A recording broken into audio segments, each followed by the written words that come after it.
Enero cierra en rojo y con muchas dudas hacia adelante. Tanto en el plano local como internacional, la pandemia vuelve a azotar y la aceleración de los casos revive los temores de una desaceleración en la recuperación económica. La falta de stocks de vacunas tampoco ayuda y la coyuntura actual comienza a reflejarse en los precios. En Argentina las preocupaciones acrecientan, al igual que la inflación y los dólares financieros.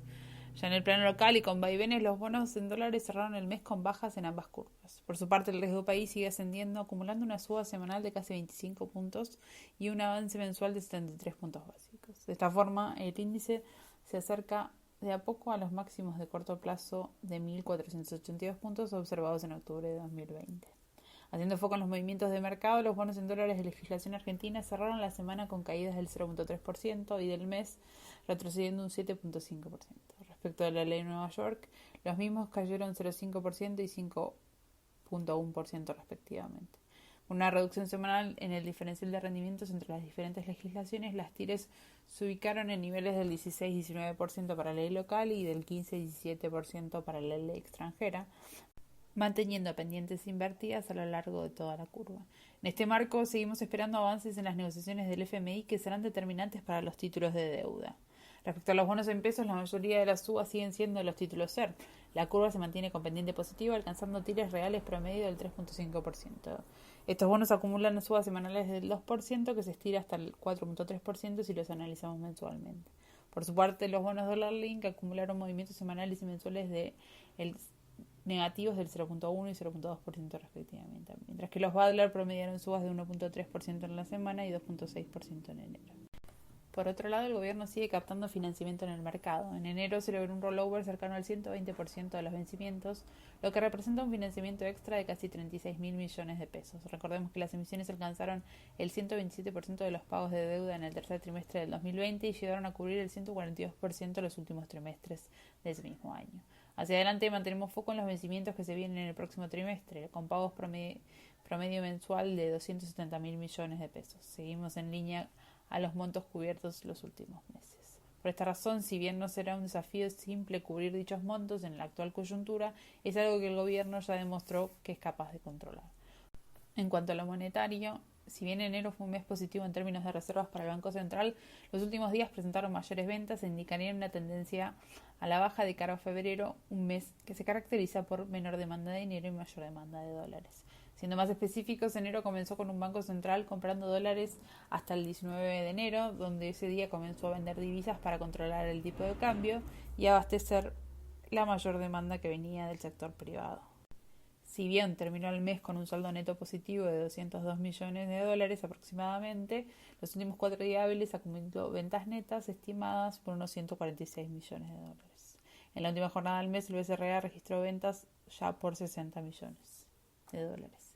En este contexto, el dólar oficial mayorista cerró el mes en los 87,33 pesos por unidad, con una suba del 3.66% en el mes, levemente por encima del ajuste de diciembre de 3.5%, con una inflación del 4% en diciembre y similar a la que se estima para enero. El dólar oficial entró en un proceso de precesión respecto de la inflación, con devaluaciones controladas menores a la suba del índice de precios al consumidor. En este marco, los dólares financieros en los últimos 30 días acumularon subas importantes pero controladas mediante intervenciones oficiales en el mercado de bonos. Específicamente, tanto el MEP como el contado con liquidación crecieron un 5.9 y un 7.6% en enero, cerrando en los 148 y 150 pesos respectivamente. La brecha sí pasó a niveles del 66% para ambos a niveles actuales del 70 y 73%. Si seguimos por el mercado de renta variable y después de un diciembre casi neutro, el comienzo del año no fue bueno para las acciones argentinas. El índice Merval, medido en dólar contado con liquidación, cerró con una caída en el mes del 13% en los 313 puntos, estando en el nivel más bajo desde la primera semana de noviembre del año pasado. En pesos, el índice cerró en los 48.257 puntos con una caída mensual del 5.6%, donde la suba del contado con liquidación implícito en el precio de las acciones compensó la caída en dólares de las mismas. El tema más importante del mes en lo que respecta a la renta variable local fue todo lo que pasó con YPF, canje de deuda, cambio de presidente, que impactó en un principio en el precio. Respecto al canje de deuda, YPF ofreció a los tenedores de bonos una primera oferta que dejó mucho que desear y lejos estuvo de alcanzar la mayoría necesaria. En la segunda, las condiciones mejoraron, por lo que se espera una mayor adhesión al canje. Al mismo tiempo, Nielsen renunció de la presidencia de la empresa petrolera y fue reemplazado por Pablo González, actual diputado nacional de la provincia de Santa Cruz y ex vicegobernador de dicha provincia, siendo un personaje de la política muy identificado con el kirchnerismo. Esto no fue positivo para el mercado y la acción bajó más de un 11% en un día, aunque después pudo recuperarse para volver a niveles previos a esta noticia, cotizando en los $3 el ADR. Cambiando de eje, fue un agitado inicio en el año en el plano externo. Con la asunción de Joe Biden como presidente de los Estados Unidos, el año arrancó con una abarrotada agenda política. En medio de una aceleración de contagios y un proceso de vacunación que se demora, Europa está en plena discusión con las farmacéuticas por falta de stock. Incluso Powell, luego de su primera reunión de política monetaria del año, donde no hubo cambios, remarcó que 1 billón de inoculaciones por día, promedio de Estados Unidos, no parecerían lo suficientemente rápidas para conseguir la inmunidad de rebaño.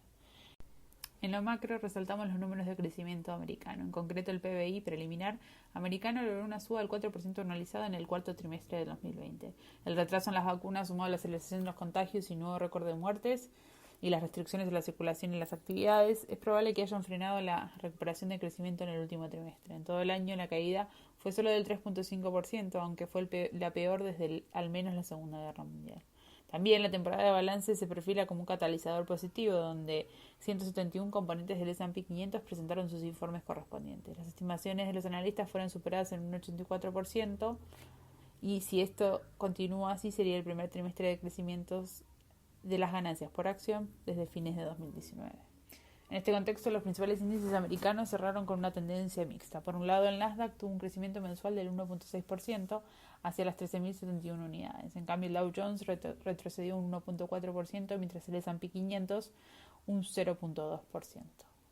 Por su parte, los principales índices europeos cerraron el mes con bajas de hasta 2.2%, marcando una caída generalizada con respecto al mes pasado, a medida que aumentaron las preocupaciones sobre el lanzamiento o el lento lanzamiento de las vacunas del COVID-19. Las bajas mensuales fueron encabezadas por el IBEX 35 español, que retrocedió un 6.1%. Ya mirando hacia adelante, febrero será interesante, tanto en el plano local como internacional.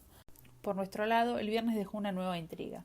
Los acreedores de la provincia de Buenos Aires empezaron a impacientar, reactivando la saga de la deuda de PBA, que ya cuenta con innumerables extensiones. En cuanto a los canjes, YPF también estará en el centro de atención con el vencimiento de la nueva propuesta, donde se espera que la mejora de las condiciones logre un mayor porcentaje de adhesión.